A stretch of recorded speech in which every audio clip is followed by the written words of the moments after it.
বাংলাদেশ পুলিশের লোগোতে এসেছে বড় পরিবর্তন। দীর্ঘদিন ধরে ব্যবহৃত বিদ্যমান লোগোর জায়গায় এসেছে নতুন একটি মনোগ্রাম। নতুন এই লোগোতে স্থান পেয়েছে বাংলাদেশের জাতীয় ফুল শাপলা, ধান ও গমের বীজ এবং ঐতিহ্যবাহী পাটপাতা। এই উপাদানগুলোই প্রতীক হিসেবে তুলে ধরা হয়েছে দেশের ঐতিহ্য, কৃষি ও প্রাণের প্রতিনিধিত্ব হিসেবে। বৃহস্পতিবার 10 এপ্রিল পুলিশ হেডকোয়ার্টার্সের অতিরিক্ত ডিআইজি নাজিমা বেগম স্বাক্ষরিত এক চিঠির মাধ্যমে এই তথ্য জানানো হয়। চিঠিতে উল্লেখ করা হয়, বাংলাদেশ পুলিশের বর্তমান মনোগ্রাম বা লোগোতে পরিবর্তনের সিদ্ধান্ত বাস্তবায়নের অংশ হিসেবে নতুন লোগোতে চূড়ান্ত করা হয়েছে। ইতিমধ্যে এটি উচ্চ পর্যায়ের অনুমোদনও পেয়েছে।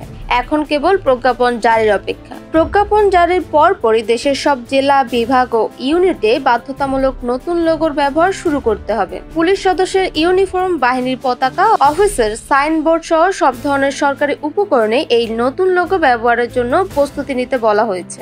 নতুন লোগোর উপরের অংশে উজ্জ্বলভাবে লেখা থাকবে পুলিশ। জানা গেছে, প্রক্রিয়া সম্পূর্ণ হলে শিগগিরই একযোগে পুরো পুলিশ বাহিনীর এই লোগো ব্যবহার শুরু করবে।